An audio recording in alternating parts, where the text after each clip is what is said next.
Situé à quelques kilomètres de la ville océane sur la nationale numéro 1, le site agropastoral de Totosiala est un ranch que l'on qualifierait de chef-d'œuvre dans le domaine agricole en République du Congo. Sur ce site se réalise un travail laborieux qui se réalise avec succès grâce à l'apport financier de son promoteur gérant Pascal Lembanyambi, un modèle qui demande à être suivi en République du Congo. Découvrons ce site. Nous avions 26 étangs que je gère ici, avec l'ensemble de mes éléments qui sont à côté de moi.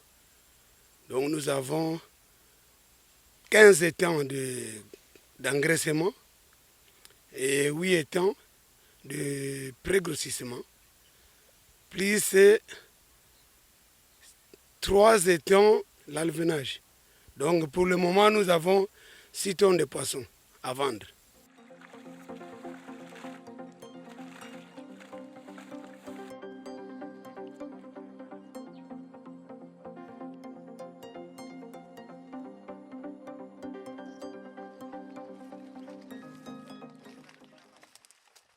Ici, nous avons la production de 10 000 pieds d'ananas sur 3 hectares.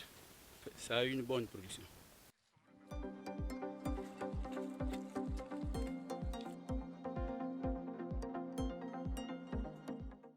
Nous avons planté 100 000 pieds de bananiers sur 58 hectares.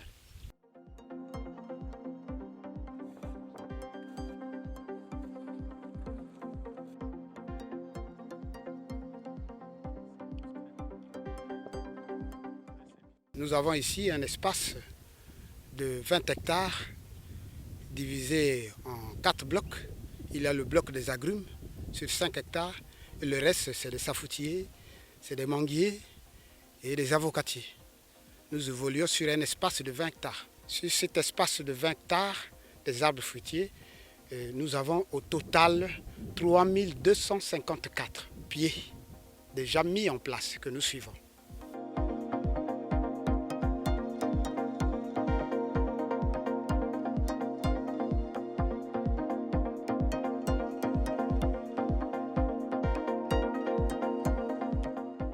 Dans le village de Totonsiala, à 45 km de Pointe-Noire. Et nous sommes ici dans le domaine agricole du projet d'appui aux enfants orphelins et déshérités. Donc c'est un site de 209 hectares dans lequel nous développons une activité liée à l'agriculture et à l'élevage. Et comme vous l'aviez constaté, on fait l'élevage de poissons, la pisciculture. Nous avons grosso modo 26 étangs de poissons, mais que nous allons encore développer. On a également implanté ici même à Totonsiala, dans ce site, 100 000 pieds de bananes. C'est l'une des plus grandes bananeraies du Congo. Nous avons également planté ici plus de 10 000 pieds d'ananas. Nous sommes aujourd'hui dans un planting qui nous a mené déjà à planter plus de 3 200 pieds d'arbres fruitiers, mais de différentes espèces. Donc tout ce qui est orange, tout ce qui est mandarine, tout ce qui est citron, tout ce qui est avocat, etc. Donc les safoutiers, on a pu manguier également, totalement planté ici à Totonsiala. Et quand on regarde bien, ce site a beaucoup d'avenir. Énormément d'avenir parce que nous allons également développer dans ce site l'élevage de porcs. On va commencer bientôt avec la construction des enclos pour l'élevage de porcs. Il y a également les poules de chair et nous allons également élever des pondeuses justement pour faire les œufs. Mais au même moment, on a un grand forage ici. Le forage nous permet de façon globale de mettre en place ici une usine pour mettre de l'eau en bouteille. Et puis avec les arbres fruitiers que nous avions plantés ici, nous avons également un projet de mettre en place une usine pour les jus de fruits. Voilà.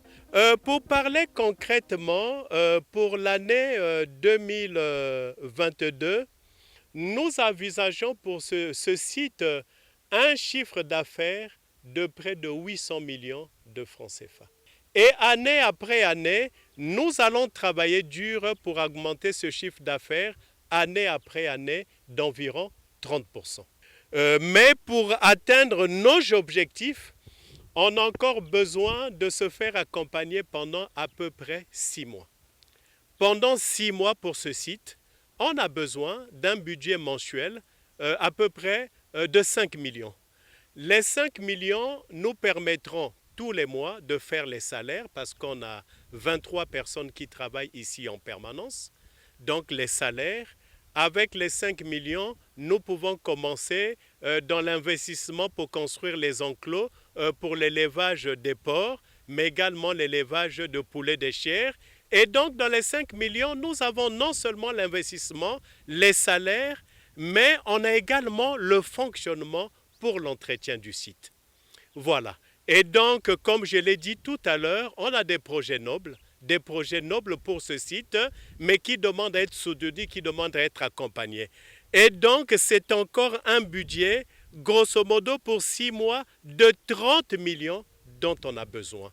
Et à partir de 6 mois, je pense que ce site aura une autonomie totale et nous allons continuer à le développer, mais pour que vive l'agriculture et l'élevage dans notre beau pays, le Congo éternel. Je voudrais à cet instant dire merci. J'ai une très forte pensée pour l'abbé Carlos.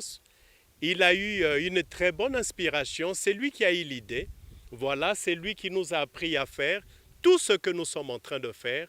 Lui qui est à Cabinda en ce moment, je voudrais vraiment lui dire merci pour son inspiration. Mais je voudrais également rendre un vibrant hommage au chef de l'État, le président Denis Sassou Nguesso, lui qui a dit aux Congolais de se mettre à l'agriculture, à l'élevage, pour contribuer au développement de notre cher et beau pays, le Congo. Lui qui a demandé à tous les discours, il demande aux Congolais de se lancer dans l'agriculture et l'élevage. Monsieur le Président, mais au nom du projet d'appui des enfants orphelins déshérités, je tiens, Excellence, Monsieur le Président, à vous dire infiniment merci.